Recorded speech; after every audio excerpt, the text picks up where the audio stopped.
Frères et sœurs, bonsoir. Bienvenue sur Serviam. Avant de commencer à traiter du sujet dont je voudrais vous parler, je dois revenir sur la petite vidéo où j'ai capturé plusieurs centaines d'orbes durant ma prière. Je voudrais préciser une chose très importante pour que les choses soient claires et qu'il n'y ait pas de malentendu ou de suspicion. Moi qui suis chrétienne, ne suis jamais rentrée en contact avec mes anges, ni avec des défunts. En effet, il nous est interdit d'avoir recours à des sciences occultes pour essayer de rentrer en contact avec le monde de l'invisible. Le fait de savoir que des anges sont autour de nous nous est largement suffisant. Nous n'avons pas besoin de les contacter. Bien sûr, nous pouvons les respecter, les aimer et prier notre Seigneur Jésus-Christ pour qu'il les remercie pour tout ce qu'ils font pour nous, et nous pouvons les remercier. Mais il faut faire très attention parce que dans notre société actuelle, nous trouvons de tout à profusion, surtout sur Internet. Beaucoup de gens utilisent le culte des anges, surtout dans le mouvement New Age. Alors, il faut savoir que toutes ces pratiques sont démoniaques. Si vous essayez de parler à ces anges, vous n'aurez jamais vos anges. Vous tomberez toujours sur des démons. Il en va de même pour les êtres humains qui sont décédés. Si vous utilisez des pratiques occultes pour avoir certaines réponses à vos questions, vous risquez fort bien de tomber sur des entités démoniaques qui se feront passer pour vos défunts afin de rentrer dans votre vie et de la détruire. Alors, frères et sœurs, n'interrogez jamais les anges, ne cédez à aucune pratique du New Age sur les anges, ne touchez pas au Ouija, au spiritisme, à l'écriture automatique ou à tout autre art divinatoire, sous peine de mort, mort de l'âme, parce que ce sont des créatures démoniaques qui viennent et qui peuvent faire de votre vie un cauchemar.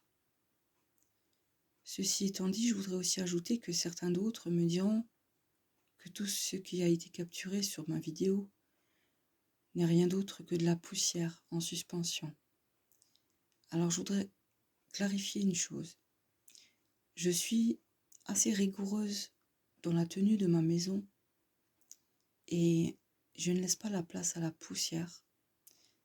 Alors oui, il y a toujours de la poussière en suspension, je suis d'accord, mais de la poussière en suspension capturée à l'image n'a pas du tout cet aspect-là. Donc je persiste à dire que ce sont des orbes.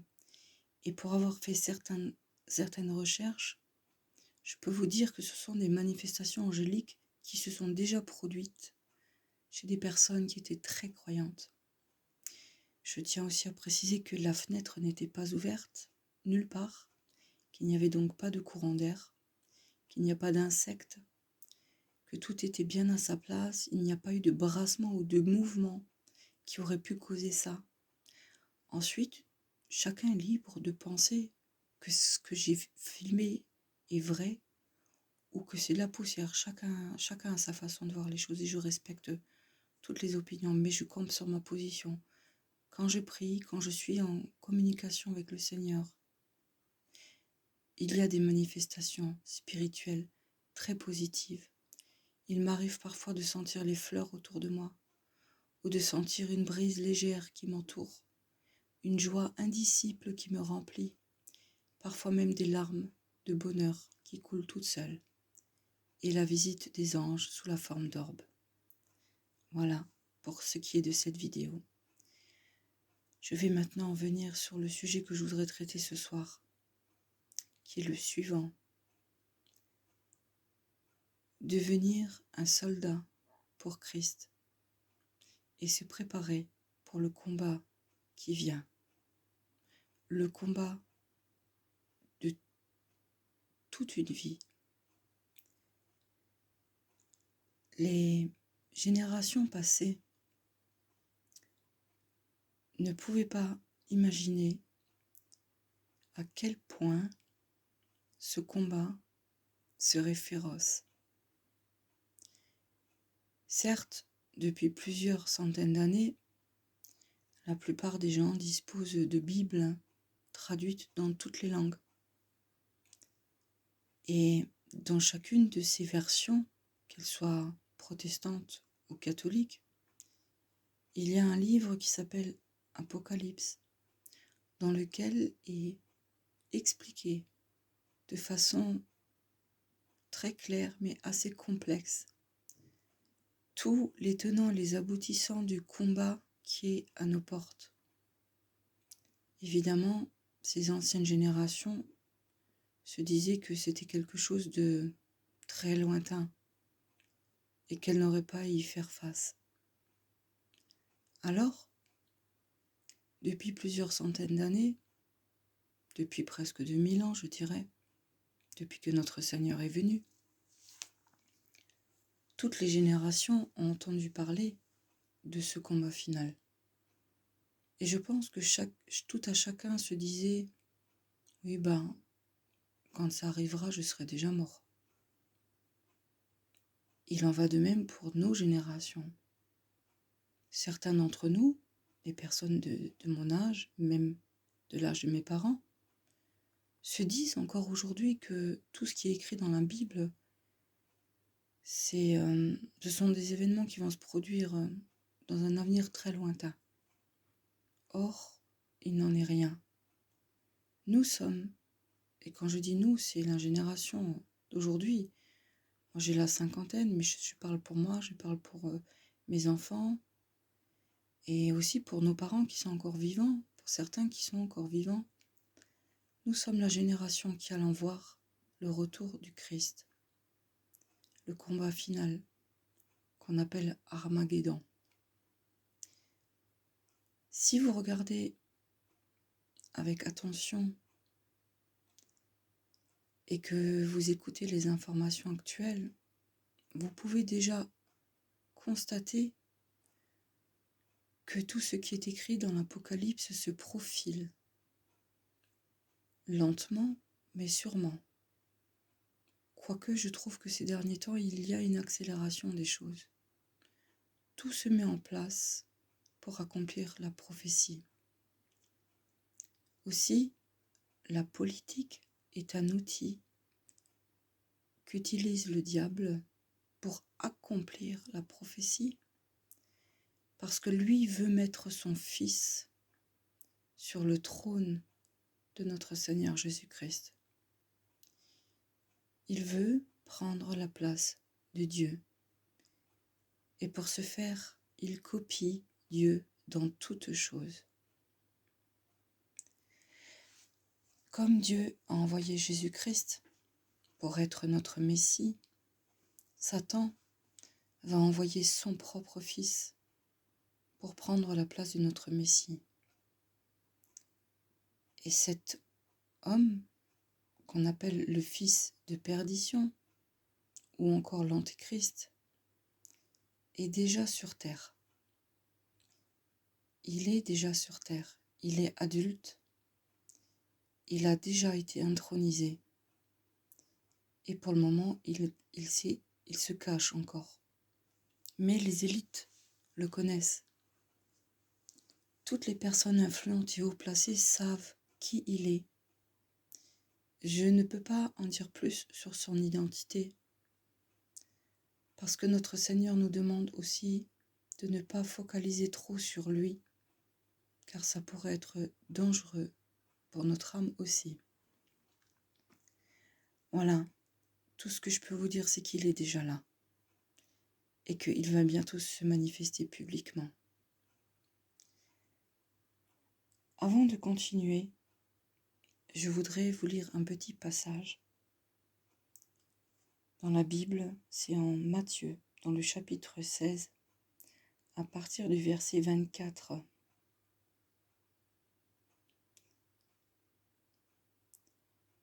Alors Jésus dit à ses disciples, « Si quelqu'un veut être mon disciple, qu'il renonce à lui-même, qu'il se charge de sa croix et qu'il me suive.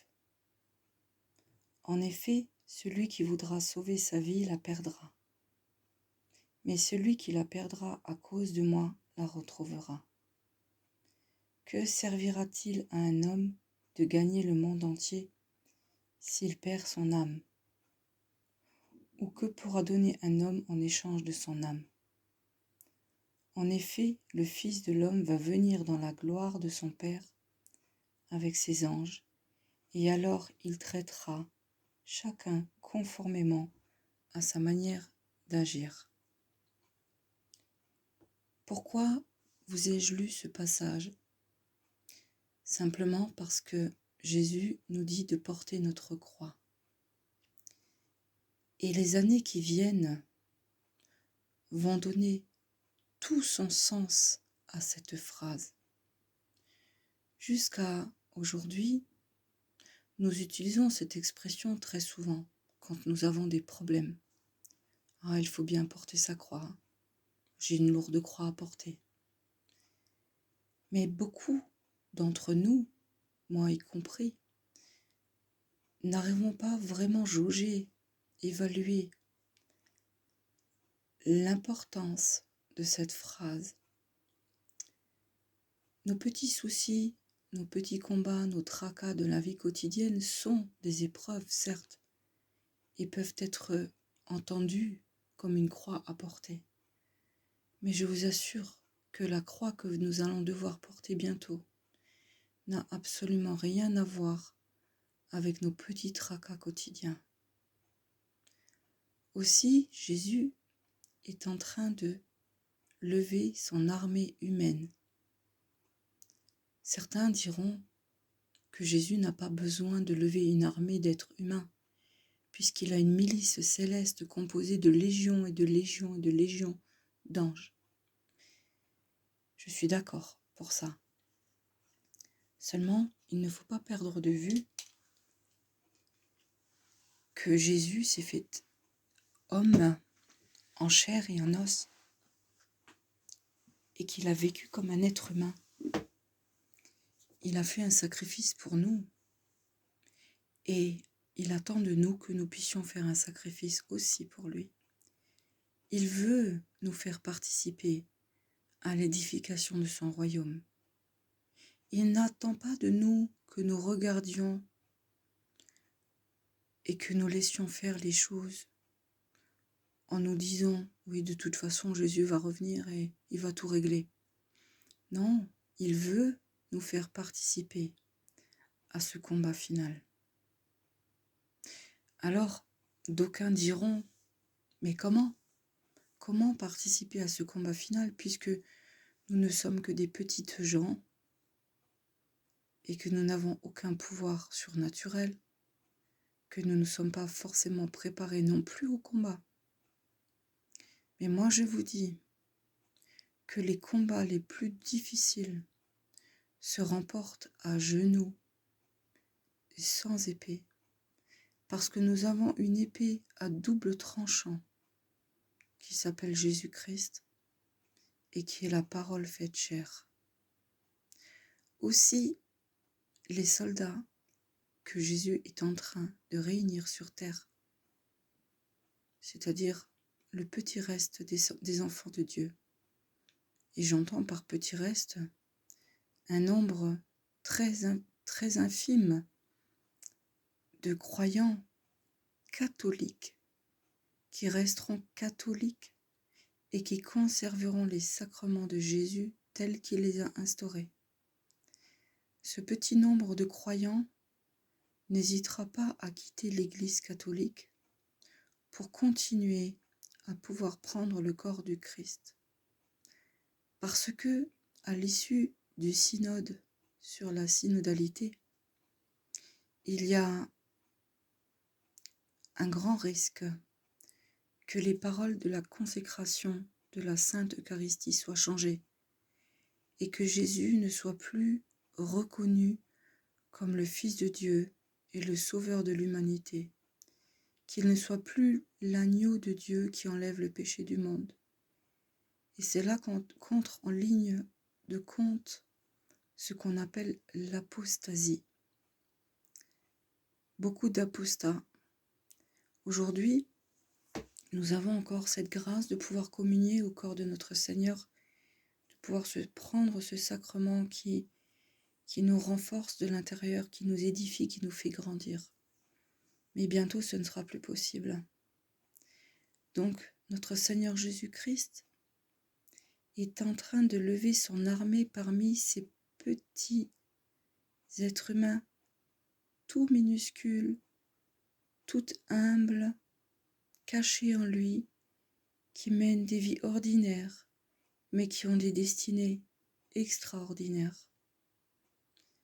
Et comme je le disais déjà dans une précédente vidéo, sans prétention aucune, je fais partie de ce petit reste qui acceptera de tout perdre pour le Christ.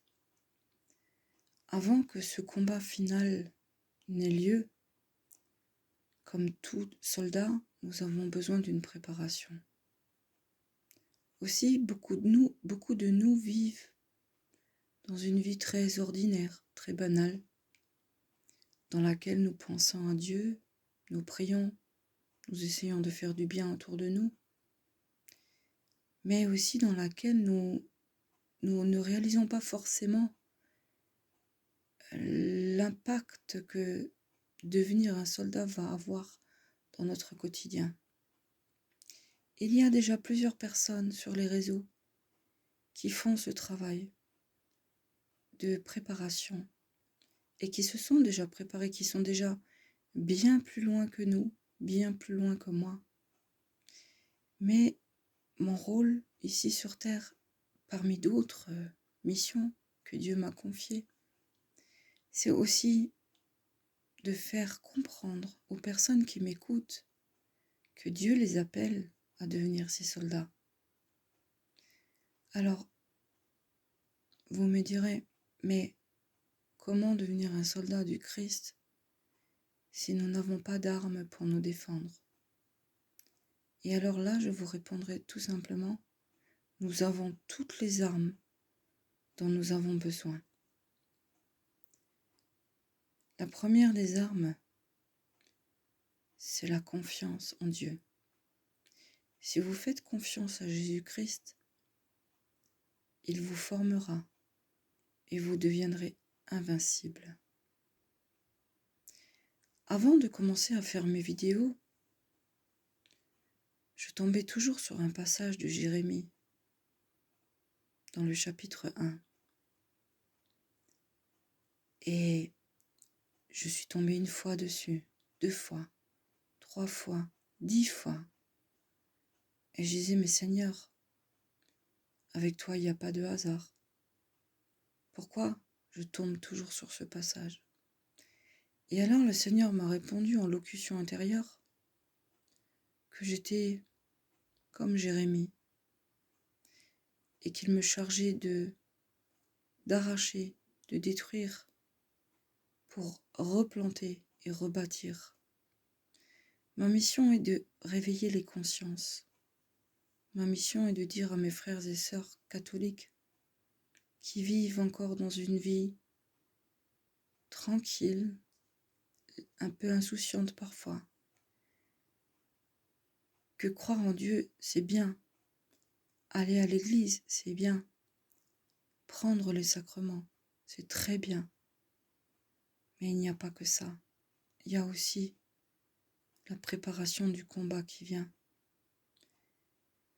Si nous voulons être prêts à temps, il nous faut renoncer à notre façon de vivre. C'est-à-dire que du matin au lever jusqu'au soir, au coucher, nous devons absolument mettre Jésus-Christ au centre de tout ce que nous faisons.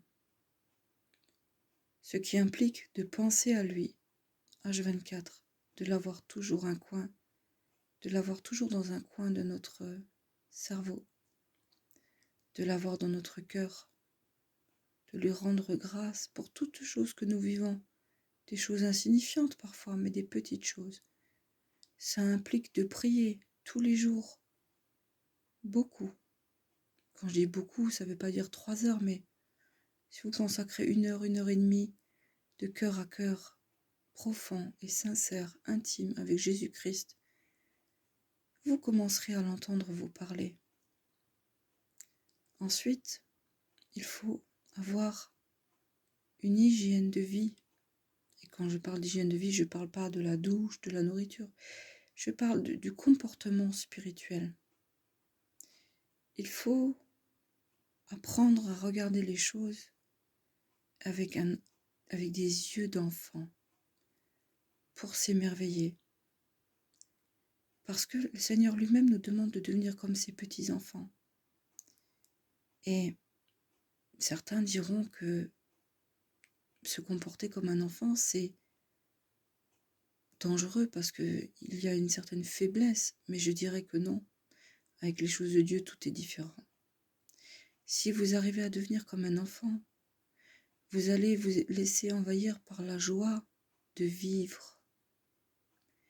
Et cette joie de vivre que vous aurez, le diable ne la supporte pas. Le diable essaye de nous tenir prisonniers par beaucoup d'outils qui sont très insidieux. Un exemple, les jeux vidéo. C'est une personne chrétienne qui est catholique, voire même évangélique, même si elles ne sont pas dans des églises qui sont reconnues par notre Seigneur Jésus-Christ, ces personnes croient en Dieu, croient en Jésus. L'exemple des jeux vidéo, il est tout simple. Quand vous passez 2 heures de votre temps à jouer à un jeu vidéo, qui bien souvent est violent ou tordu, vous passez 2 heures avec une idole. C'est 2 heures de temps volé, pendant lequel vous auriez pu avoir une discussion intérieure avec le Seigneur. Devenir un soldat du Christ implique de renoncer à tant de choses et de ne vivre que pour lui. Alors, je sais que c'est un sacrifice qui peut être lourd de conséquences, parce que lorsque vos proches vous verront changer, ils vous traiteront de fou, ils vous accuseront de radicalisation, ils vous feront du chantage affectif, ils essaieront de vous détourner, de vous raisonner, pensant que vous avez perdu la raison. Mais laissez-les. Ce qui importe, c'est ce que Dieu pense de vous. Devenir un soldat du Christ, c'est laisser les gens du monde vaquer à leurs occupations et vous mettre à part pour vous préparer pour ce combat. Alors quand je dis laisser les gens du monde, ça ne veut pas dire que nous devons ignorer les gens du monde. Mais ça veut dire que après un premier ou un second avertissement, s'ils ne veulent pas vous entendre, s'ils ne vous croient pas, ce n'est pas la peine de perdre votre temps. Passez à quelqu'un d'autre. Parce que le Seigneur lui-même l'a dit, que la moisson approche et qu'il faut prier pour que le Père envoie des ouvriers. C'est ce que nous faisons. Si quelqu'un vous entend et qu'il se prépare en pensant que ce que vous lui dites est bien la réalité, la vérité, il se laissera toucher par la grâce de Dieu. Et alors il commencera à développer des locutions intérieures, en cœur à cœur directement avec Dieu. Et Dieu le formera. Dieu le formera. Donc, le soldat de Christ doit se sanctifier, doit passer beaucoup de temps dans la présence de Dieu chaque jour, doit prier profondément et sincèrement chaque jour, doit garder les yeux rivés sur les choses importantes du ciel. Combien de personnes passent des heures et des heures et des heures sur Facebook à se nourrir de futilités ou de sujets d'actualité qui fâchent qui insinuent en nous de la colère, de l'anxiété, de la peur, de la rage, de l'envie de vengeance et de réparation. Mais beaucoup de ces personnes ne se rendent pas compte qu'elles se nourrissent de ce que le diable leur donne à manger. Nous sommes pas seulement ce que nous mangeons, nous sommes aussi ce que nous regardons, ce que nous entendons, ce que nous pensons et ce que nous souhaitons. Plutôt que de concentrer son attention sur les sujets de société qui sont dramatiques et qui fâchent, il faut concentrer son attention sur les choses positives et sur le combat spirituel qui vient, sur la préparation de nos âmes. Alors, oui, je concède qu'il faut quand même se tenir informé de ce qui se passe dans notre société pour avoir un minimum de... Comment dire? Des fois, j'ai du mal à trouver mes mots. Pour pouvoir aussi se préparer psychologiquement, certes, mais il ne faut pas tourner en boucle là-dessus. Moi, tout ce que je peux vous conseiller, mes frères et sœurs, c'est que si Dieu vous appelle à devenir un de ses soldats, et ça, je vous le dis, il n'y a que vous qui puissiez le ressentir dans votre cœur, puisque c'est un cœur à cœur entre Dieu et vous. Si Jésus commence à vous parler dans votre cœur par l'intermédiaire de notre Saint-Esprit, et qu'il vous demande de faire certaines choses, écoutez-le. Pour devenir son soldat, il faut donc prier, il faut aller à la messe le plus souvent possible, il faut prendre les sacrements, surtout la confession. Il faut être bon avec les gens, gentil, compatissant. Il faut se couper des personnes qui sont source de discorde et de division. Il faut rester loin des langues de vipères, des méchantes personnes qui sont médisantes. Il faut concentrer son attention sur les personnes qui ont besoin de l'aide, être présente pour elles, leur donner de l'affection, de l'importance, du respect, de la considération, soigner leur dignité. Il faut faire du bien autour de nous. Il faut prier pour nos ennemis. Il faut les bénir. Il faut savoir pardonner. Devenir soldat de Christ, c'est apprendre aussi à connaître son adversaire. On ne peut pas vaincre quelqu'un qu'on n'a pas observé. C'est très important. Beaucoup de chrétiens n'ont pas idée de la puissance des démons et du diable. Alors certes, Jésus-Christ est bien plus fort, mais un chrétien ignorant de la puissance de son adversaire n'est pas préparé à lui résister. Comment se préparer à lui résister? Il faut se préparer par le jeûne et la prière. Et il est écrit dans la parole, résistez au diable et il fuira loin de vous. Alors, certains me demanderont, mais comment reconnaît-on qu'on est la cible du diable ou qu'on subit une attaque spirituelle? Et je vais vous dire, c'est tout simple. Si, lorsque vous priez, vous avez l'impression que quelque chose essaye d'immiscer dans votre tête des pensées étranges, voire mauvaises, si, quand vous priez, il y a le téléphone qui sonne, ou si quelqu'un vient vous déranger, si vous vous mettez en colère, parfois sans raison, pour des broutilles, si vous avez parfois une sensation d'oppression ou d'angoisse, si autour de vous, il y a des personnes méchantes qui essayent de vous blesser dans votre foi, alors vous pouvez vous dire que vous êtes la victime d'une attaque démoniaque. Et dans ce cas-là, il n'y a qu'une seule solution. Il faut demander la protection, demander à Jésus de déployer son archange Saint-Michel et les anges qui lui sont assignés autour de nous pour notre protection, tout comme Padre Pio, résistez au diable et il fuira loin de vous. Être un soldat de Christ, c'est ne plus avoir envie de regarder la télévision, ne plus avoir envie de passer des heures à partager sur les réseaux sociaux des informations qui fâchent et qui mettent en colère.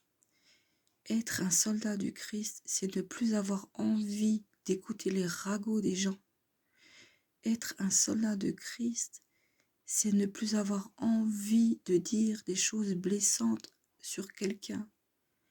C'est avoir envie de s'entourer de frères et sœurs qui sont dans la bienveillance et dans l'amour. Être un soldat de Christ, c'est ne plus passer des heures à faire des choses que nous aimons, mais de sacrifier ce temps à la préparation. Cette préparation, elle passe par la lecture de la Bible et elle passe aussi par des temps de silence, des temps de prière. Il y a aussi des outils spirituels qui peuvent vous aider. Alors, je vois venir certaines personnes, notamment dans les courants protestants et évangélistes, qui vont me dire oui, mais tout ça, ce sont des gris-gris, ce sont des idoles. Ça ne sert à rien parce que quand on est sous la protection de Jésus, eh ben, il fait tout. Ok, il n'y a pas de souci. Mais moi, je vais leur répondre ça. Quand vous rencontrez un cuisinier, vous pouvez vous dire qu'il va vous faire un super plat. Mais s'il n'a pas de mixeur, s'il n'a pas de nourriture, s'il n'a pas d'ustensiles, il va rien vous faire. Jésus a instauré des sacrements. Ces sacrements-là, ils sont faits pour être utilisés. Je ferai une vidéo sur les sacrements. Mais là, je vous parle donc les 7 sacrements. Et il y a aussi des outils. Tout d'abord, il y a le rosaire. Le chapelet, vous pouvez faire un chapelet par jour ou un rosaire si vous avez l'habitude de prier très longtemps. Il faut savoir que le rosaire est un outil très puissant. C'est une arme. Une personne capable de faire le rosaire et tous les mystères qui y sont associés peut passer plusieurs heures dans la prière. Pendant ce temps de prière, le diable ne peut pas vous attaquer. Il va essayer, mais il va fuir parce que votre amour et votre concentration sur la prière sera telle qu'il n'aura aucune emprise sur vous. Ensuite, il y a d'autres outils. Il y a l'eau bénite. Alors là encore, on va dire oui, mais c'est n'importe quoi. On n'a pas besoin d'eau bénite, on a Jésus. Mais c'est Jésus lui-même qui a instauré l'eau. Regardez la piscine de Bethesda. Il y avait bien un ange qui trempait son doigt dedans. Et toute personne qui allait s'y baigner était guérie. C'est bien la preuve que l'eau bénite est biblique. Ensuite, il y a l'huile consacrée. L'huile consacrée, c'est une huile d'onction qui a une action de renforcement spirituel et parfois même de guérison. Vous pouvez avoir cette huile consacrée qu'on appelle le Saint Crème lors de la messe des malades ou sur la demande à un prêtre qui viendra vous faire cette onction. Il y a aussi le sel exorcisé et il y a des prières associées pour exorciser le sel. Je vous parlerai aussi des prières. Mais si vous avez ça, c'est déjà un bon début. Un chapelet, de l'eau bénite, de l'huile consacrée, du sel exorcisé. La Bible, très important, la Bible. Une croix de préférence. Si vous avez aussi des images pieuses, vous savez, certains diront oui, les statues, les images pieuses, tout ça, ce sont des idoles. Mais, frères et sœurs évangéliques, Je vais vous poser une question en retour. Qu'est-ce qui est pire comme idole? Une simple statue qui représente Jésus? Ou un jeu vidéo dans lequel vous découpez des zombies et pour lequel vous passez 2 à 3 heures à découper des zombies? À un moment donné, je pense qu'il faut remettre l'église au centre du village. Les statues ne sont là que pour nous représenter ce qui est en haut, parce que nous avons besoin. Et vous direz, les statues ne servent à rien, parce que dans la Bible, c'est écrit « Tu ne feras pas d'image taillée ». Alors je vais vous poser une autre question, frères et sœurs évangéliques. Pourquoi l'arche d'alliance comportait 2 chérubins, la représentation de 2 anges, des chérubins? Pourquoi Moïse a eu un serpent, un bâton d'airain en forme de serpent? Je crois que c'était un serpent. C'était aussi une représentation. Dieu n'a rien contre qu'on représente notre Seigneur Jésus-Christ, ou Maman Marie, ou cet archange Michel que vous voyez à l'écran, ou encore les statues des saints qui ont fait la puissance du catholicisme aussi, à travers les âges, puisque ce ne sont que des représentations pour nous aider à nous rappeler d'eux. Mais on sait très bien qu'il n'y a personne dans la statue. Quand on prie devant une statue, on ne prie pas la statue, on prie Dieu, on prie Jésus. C'est juste comme un aide-mémoire. Moi, je vous dis qu'il y a des idoles bien pires que ça. Hein. Quand vous passez des soirées complètes à écouter des musiques avec des paroles à vomir, ou que vous faites tout un tas d'autres choses qui sont considérées comme des péchés graves aux yeux de Dieu, je vous assure que une statue, c'est vraiment pas ça qui va vous faire aller en enfer. Hein. Il faut regarder la façon dont vous vivez avant toute chose, avant de condamner vos frères et sœurs catholiques. Parce que moi, je vous le dis, le catholicisme est bien la religion de Jésus, et je reviendrai dessus, parce que je ne peux pas traiter de tous les sujets en une seule nuit. Mais moi, je vous dis que le catholicisme est la première église fondée par Jésus, qu'elle est le corps du Christ, qu'elle est l'unique corps du Christ, et que tout ce qui est en dehors ne vient pas de lui. Les églises d'hommes, ce sont des disciples qui sont faits, et ce sont des disciples d'hommes qui croient servir Jésus, mais qui en réalité ne le servent pas. Là, moi je vous parle du combat spirituel des vrais enfants de Dieu, de ceux qui renoncent à tout dans leur vie pour passer du temps en formation pour combattre. Je vais vous donner d'autres instruments. Vous pouvez vous procurer sur un site qui s'appelle La Bonne Nouvelle. Vous pouvez vous procurer ce qu'on appelle la médaille miraculeuse de la rue du Bac. Elle coûte pas cher. Vous pouvez la porter autour du cou ou bien la garder chez vous à la maison. Alors les frères et sœurs évangéliques vont dire « Oh, mais tu te rends compte, une médaille, mais c'est pas la médaille qui sauve. » D'accord, mais c'est une marque d'appartenance à Dieu. Voilà. Quand il y a eu en Égypte le dernier fléau, Dieu a demandé à son peuple de marquer les linteaux des portes avec du sang, pour que quand l'ange de la mort passe, ils reconnaissent les enfants de Dieu et qu'ils ne frappent pas leur nouveau-né. Eh bien, la médaille miraculeuse, c'est une marque, tout comme ce sang sur les linteaux de porte. Il y a aussi ce qu'on appelle le scapulaire du mont Carmel. Ce sont des sœurs carmélites qui ont fabriqué ce scapulaire à la demande de Dieu. Et, il me semble par l'intermédiaire de Marie, mais je ne suis pas sûre parce que je ne connais pas encore tout. Je redécouvre aussi le catholicisme. Ça faisait tellement d'années que j'en étais sortie. Le scapulaire du Mont Carmel, quand vous portez ça, vous avez une protection particulière parce que le diable voit cette étoffe et qu'il ne peut pas vous toucher. Alors attention, il ne s'agit pas là de gris-gris ou de superstition. Non, non, ce sont simplement des signes distinctifs d'appartenance à Christ. Voilà.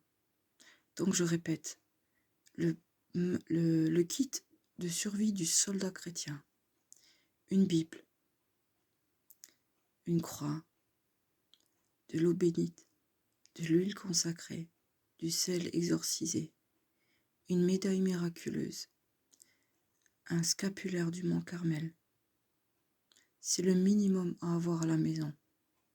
Ensuite, il vous faudra encore une bougie en cire d'abeille qu'il faudra la faire bénir par un prêtre le jour de l'épiphanie. C'est très important. Cette bougie vous servira quand il y aura les jours de ténèbres. Vous aurez de la lumière alors que partout il fera nuit. Comme en Égypte, il y avait de la lumière dans les maisons des enfants de Dieu. Et partout ailleurs, c'était les ténèbres très épaisses et très denses. Voilà pour les objets et les ustensiles et les outils que Dieu met à notre disposition. Mais le plus grand outil est la prière, la méditation, le recueil. Il faut passer du temps dans le silence chaque jour. Et dans ce temps de silence, vous focalisez votre attention sur l'Esprit Saint et vous lui demandez de vous parler. Et alors, vous allez remarquer un phénomène extraordinaire. Parfois, vous avez des phrases complètes qui vous viennent à l'esprit. Et elles sont si complexes et si rapides qu'elles ne peuvent pas être le fruit de votre propre pensée. Et bien souvent, Dieu vous donne des informations précieuses. Bien souvent, vous donne des informations qui vont se produire ou la confirmation de certaines choses dont vous avez déjà entendu parler quelques jours avant. C'est sa manière à lui de vous parler, de vous montrer qu'il est là et de vous conseiller. Jésus, quand il était sur terre, il parlait beaucoup en paraboles. Et les seuls qui pouvaient comprendre ces paraboles, c'était certains de ses apôtres qui étaient assez érudits déjà.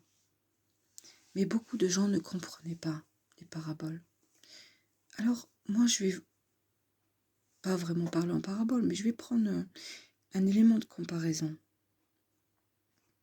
Beaucoup de gens vivent leur vie et ils pensent pas à Dieu, ils pensent pas au combat final qui va avoir lieu, ils pensent pas à l'avenir, ils se préparent pas, ils vivent, ils ont leur vie, ils ont leur argent, ils ont leurs amis, tout va à peu près bien, ils se posent pas de questions.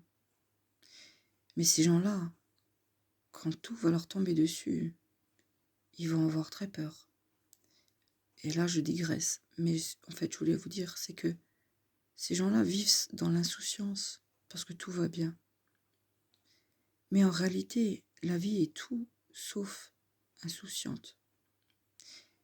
Quand nous venons au monde, notre heure est déjà inscrite. Et si nous venons au monde, c'est pour mourir. C'est pour mourir. Nous avons une obsolescence programmée dans notre ADN qui fait que nous avons un certain temps de vie qui est très variable d'une personne à l'autre en fonction de la volonté de Dieu. Et évidemment, nous ne savons pas sur quels critères se base Dieu pour dire celui-là, il va vivre 100 ans, celui-là, il va vivre 50, on ne sait pas. On ne sait pas. Il n'y a que lui qui connaît certaines choses. Mais toujours est-il, c'est que lorsque nous venons au monde, il nous donne un manuel de fonctionnement.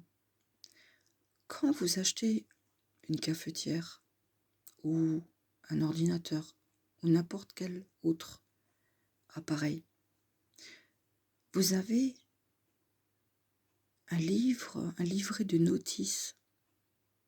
Beaucoup de gens ne prennent pas le temps d'ouvrir cette notice. Et ils se disent, je suis pas con, je vais bien réussir à faire marcher cet appareil sans avoir besoin de lire la notice, parce qu'elle est longue et fastidieuse.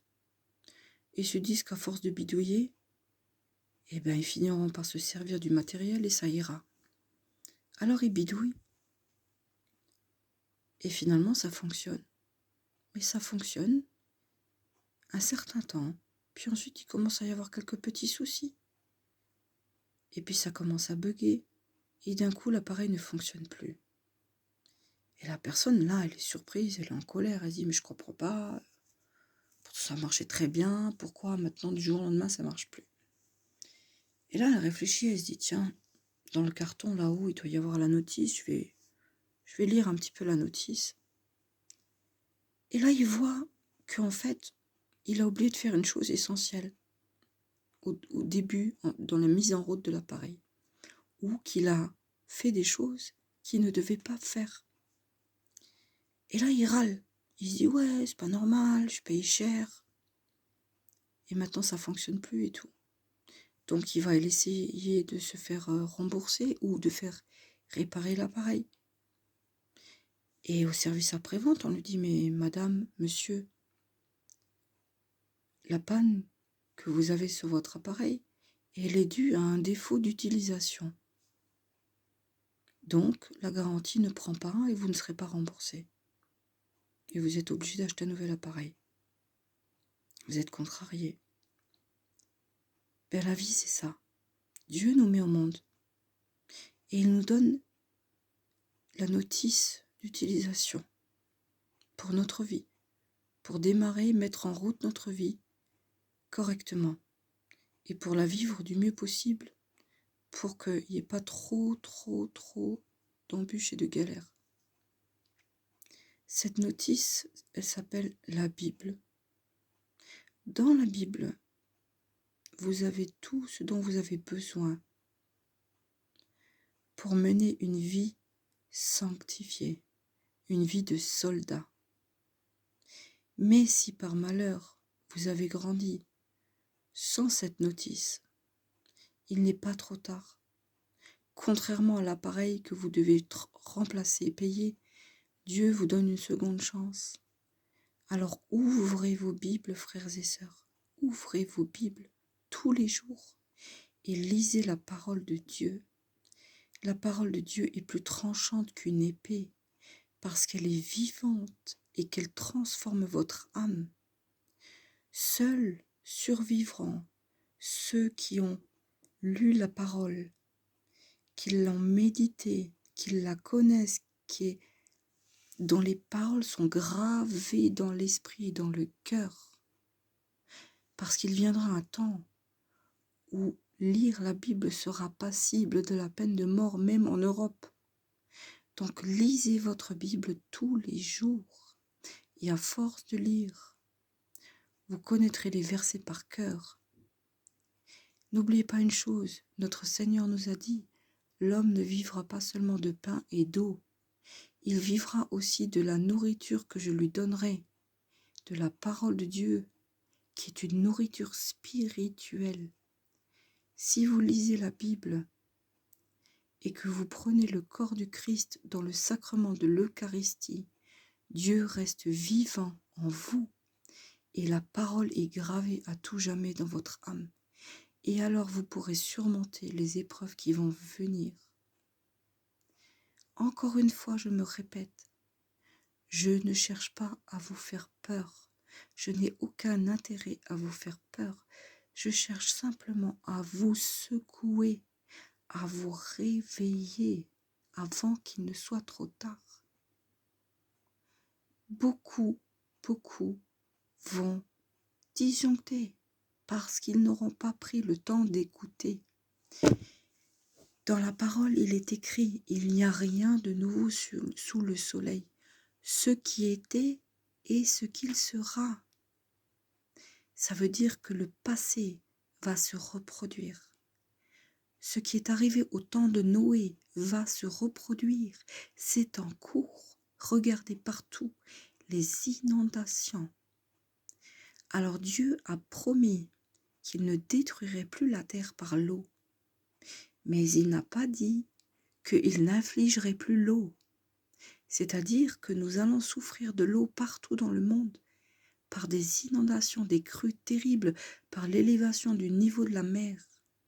Mais la planète est destinée au feu, le feu des bombes atomiques, le feu des météorites qui vont s'écraser sur Terre.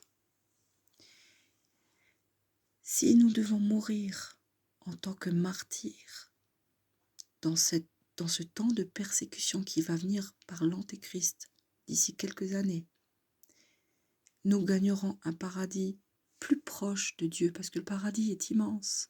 Il y a des places plus proches de Jésus. Mais si nous devons vivre et traverser ces épreuves, nous pourrons réussir à les traverser que si nous sommes prêts. Être prêt, et ça veut dire avoir une discipline psychologique et spirituelle de chaque instant, de chaque jour. Donc mes frères et sœurs, ne prenez pas ce que je vous explique pour une simple hypothèse ou une simple éventualité. Ce que je vous dis va se produire. Ça a été prophétisé dans la Bible par des prophètes il y a plusieurs milliers d'années. Ça a été ça a été confirmé par Jésus lui-même il y a 2000 ans. Ça a été reconfirmé par des mystiques, des saints catholiques qui ont eu des visions prophétiques pour l'avenir du monde. Toutes ces choses sont en train de se mettre en place devant vos yeux tous les jours. Et beaucoup ne réagissent pas. Lorsque Noé a reçu l'ordre du Seigneur lui-même de fabriquer une arche et qu'il s'est mis en œuvre pour la fabriquer du mieux possible, tout le monde se fichait de lui. Tout le monde le charriait, tout le monde rigolait sur lui, le traitait de fou. Il ne les a pas écoutés. Il a continué à travailler, il a gardé les yeux sur Dieu et les oreilles ouvertes à la voix de l'Esprit Saint. Et il a fait tout ce que Dieu lui a demandé.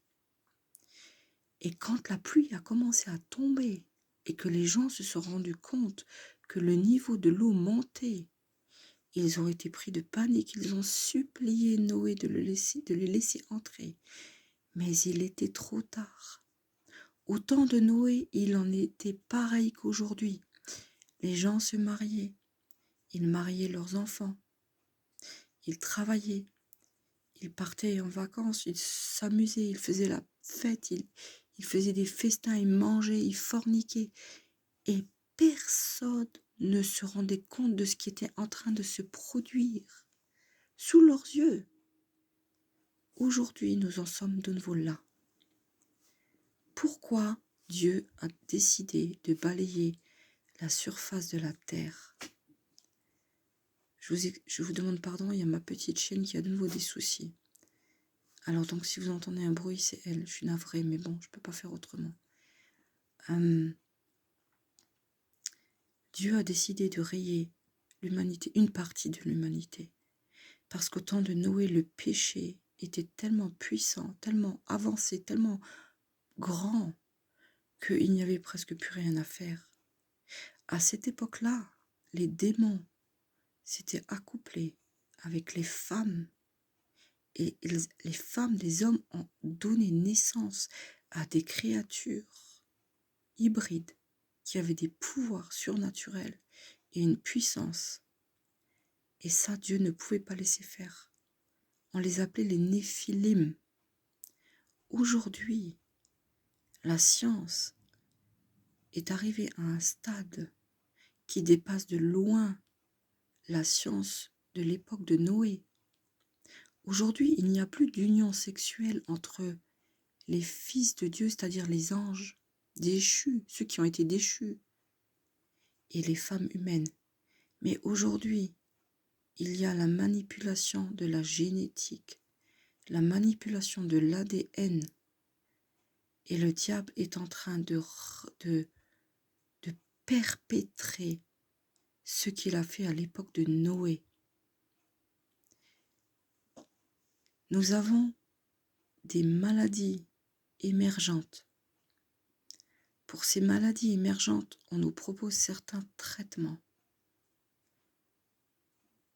Et parfois, certaines molécules ont une incidence sur notre ADN.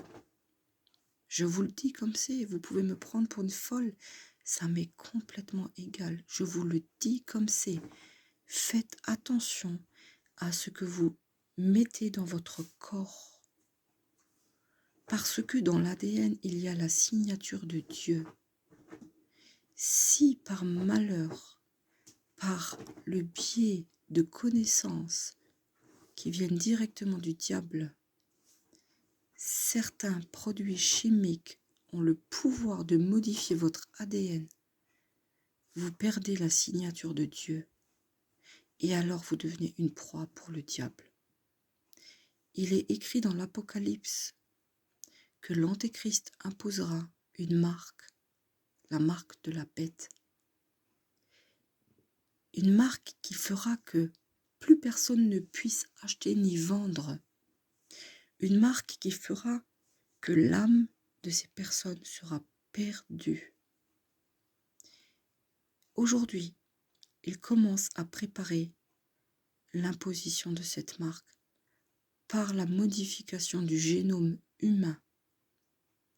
Si une personne est capable d'accepter de se laisser injecter un produit expérimental pour échapper à une pathologie dont Dieu pourrait la protéger, elle acceptera aussi de prendre une marque pour continuer à vivre et à subsister. Ce qui s'est passé il y a 3 ans, je ne cite pas le nom pour pas que ma vidéo soit strikée, avec ce petit, comment dire, voilà, on était tous enfermés, il y a eu un problème avec, voilà, je peux pas dire le nom, c'était un test à échelle mondiale. Les élites qui gouvernent le monde ont fait ce test pour savoir à quel degré de servitude l'être humain est prêt à s'adonner pour pouvoir survivre. La peur est un moteur terrible. Par peur, les gens seraient capables de faire n'importe quoi. Mais la peur ne vient pas de Dieu, la peur vient de l'adversaire. Nous étions arrivés à un stade où les gens de la même famille se sont fâchés à tout jamais pour une divergence d'opinion quant à l'acceptation d'un certain produit qu'on injecte pour contrer un souci de santé. Je ne peux pas dire les mots parce que je vais être strikée, je le sais. Si les familles, les propres familles s'entretuent, littéralement, hein, verbalement, mais dans le cœur, les mots, hein, le Seigneur l'a dit lui-même, à la bouche, la langue peut tuer. Si les gens sont prêts à se fâcher les uns les autres pour une histoire d'injection, imaginez ce qui va se produire lorsqu'ils vont imposer cette marque dans la main ou sur le front. Il va y avoir de la délation. Les parents trahiront leurs enfants, les enfants trahiront leurs parents, les frères et sœurs se trahiront, tout le monde se détestera à cause de cette marque. Parce que les personnes qui prendront cette marque seront encouragées à dénoncer ceux qui refusent de la prendre, tout comme ceux qui ont refusé de prendre ce produit il y a 3 ans ont été montrés du doigt par ceux qui l'ont pris. Dieu a laissé faire tout ça, c'était un test. Et il a vu que sur 8 milliards d'êtres humains, il n'y en a peut-être que 1 ou 2 milliards qui n'est pas tombé dans le piège. Tous les autres qui sont tombés dans le piège, il y a fort à parier qu'ils prendront la marque de la bête. Alors oui, mes frères et sœurs, Jésus est en train de lever son armée. Une armée qui sera marquée de sa marque à lui, son sceau à lui. Une armée invincible. Une armée composée d'êtres humains qui n'auront pas peur de mourir pour leur foi, à l'instar des premiers chrétiens. Nous allons rentrer dans une période qui s'apparentera à la persécution des premiers chrétiens. Au Moyen-Orient, c'est déjà le cas. En Asie, c'est déjà le cas. En Afrique, c'est déjà le cas. Beaucoup de chrétiens sont mis à mort pour leur foi et pour leur amour du Christ. Mais bientôt, cette persécution va se propager partout sur la terre. Et lorsqu'il y aura l'Antéchrist, il nous donnera le choix, soit de lui vouer allégeance, soit de mourir. Et alors, devenir soldat du Christ prendra tout son sens. Parce que nous combattrons pas avec des armes, nous combattrons avec la parole de Dieu, nous combattrons avec le courage qu'il nous aura donné, nous combattrons avec l'invincibilité spirituelle qui fera que nous n'aurons pas peur de mourir. Certains d'entre nous mourront en martyrs, comme je l'ai déjà dit, et d'autres vivront. Ils seront mis dans les refuges. Ma prochaine vidéo sera sur les refuges. Je vous expliquerai tout sur le fonctionnement des refuges que Dieu a préparés pour le petit reste de ses enfants qui ne prendra pas la marque de la bête. En attendant, frères et sœurs, je vous encourage vivement à devenir soldats du Christ. Parce que si vous écoutez mes mots, c'est que Dieu vous y destine. Il vous appelle. Et si vous ne m'écoutez pas moi, il utilisera quelqu'un d'autre pour vous appeler. Et si vous n'écoutez pas quelqu'un d'autre, il utilisera d'autres outils, d'autres moyens de persuasion pour vous faire comprendre que vous êtes appelés à rejoindre les rangs de ces enfants qui vont combattre pour lui. Jésus a déjà gagné. L'archange Michel est le chef de la milice du ciel. C'est lui qui terrasse le dragon. Mais Jésus veut que nous participions en esprit et en action avec lui dans le triomphe de son combat. Il nous appelle à combattre à ses côtés. Et pour pouvoir combattre à ses côtés, nous devons avoir un esprit saint, S-A-I-N, et un esprit saint, S-A-I-N-T, tout comme l'Esprit Saint de Dieu qui vient habiter en nous. Pour combattre avec Christ, nous ne devons avoir peur de rien, de personne. Nous devons être capables de nous détacher de notre vie terrestre, de nous détacher de la matière, de nous détacher de ce que nous aimons. Ça ne veut pas dire que nous devons tourner le dos à nos enfants, aux membres de nos familles, à nos amis. Non, il faut continuer à les aimer, il faut continuer à prier pour eux, il faut continuer à leur parler de toutes ces choses pour que le Seigneur puisse leur ouvrir les yeux et qu'ils rejoignent eux aussi les rangs des soldats du Christ. Et si, par malheur, ils vous rejettent, alors laissez-les vous rejeter, mais continuez à les aimer. Ne vous laissez pas influencer. Jésus l'a dit, celui qui perdra son mari ou sa femme, ses enfants, ses biens, tout ce qu'il possède, celui qui perdra tout ça pour lui, par amour pour lui, il recevra bien plus. Et quand je dis bien plus, ça ne veut pas dire qu'il va vous donner tout plus qu'avant et en double. Je ne parle pas de biens matériels, je parle de puissance spirituelle. Il vous donnera la vie éternelle et une place particulièrement proche de lui au ciel. N'ayez peur de rien, mais combattez avec la Bible, avec le chapelet, en vous mettant à genoux, en prenant les sacrements, en ayant les outils et les ustensiles nécessaires à, à montrer votre appartenance. N'ayez pas honte d'être chrétien catholique. N'ayez pas honte de votre foi. N'ayez pas honte d'ouvrir la bouche pour défendre Jésus. Il est mort à la croix pour nous. Il a été fouetté au point de ne même plus avoir de peau sur le dos. jusqu'à l'os. Il a été crucifié, il a vidé tout son sang, a coulé à la croix. On lui a mis une épine, on lui a mis des épines sur la tête. On l'a bafoué, on lui a fait des sévices qui ne sont même pas écrits. Il a vécu tellement de choses horribles.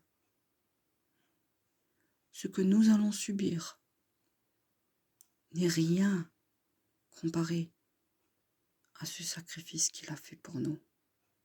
Alors nous, comme lui, nous devons avoir le courage. Lorsqu'il était dans le jardin de Gethsémani, il a eu peur. C'est normal. Il était 100% Dieu, mais il était aussi 100% homme. Il a vécu, il a eu des émotions humaines. Et quand il était dans le jardin, le soir où il devait être livré, il a eu peur. Et son âme a été triste à en mourir. Il a supplié le Père, il a supplié le Père. Il lui a dit, Père, si seulement tu pouvais éloigner cette coupe de moi, la coupe de la fureur, de la colère de Dieu qui devait s'abattre sur l'homme, elle a été mise sur Jésus pour nous pardonner. Et nous, tout comme lui, nous devons passer par cette étape-là où nous devons peut-être boire notre coupe aussi.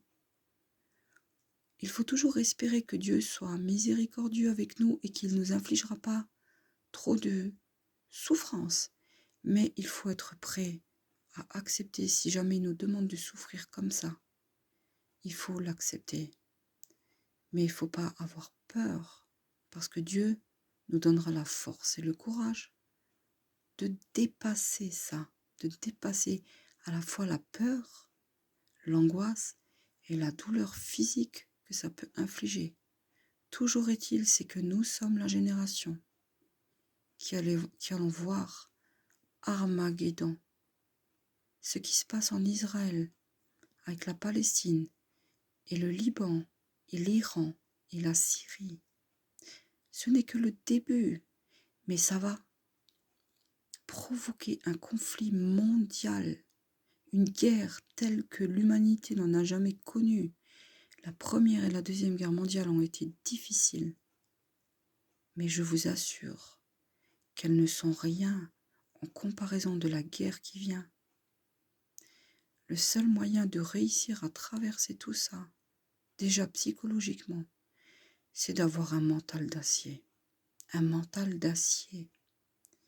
Et le seul moyen d'avoir un mental d'acier, c'est d'être préparé. Regardez un soldat. Il est préparé à la souffrance.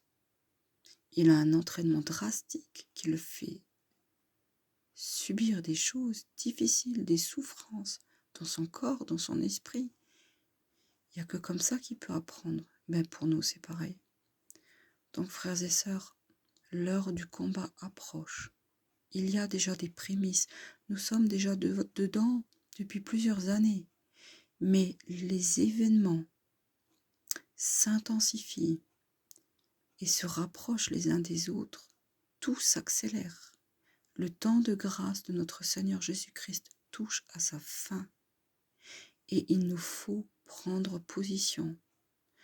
Ou vous êtes un enfant de Dieu, ou vous êtes perdu.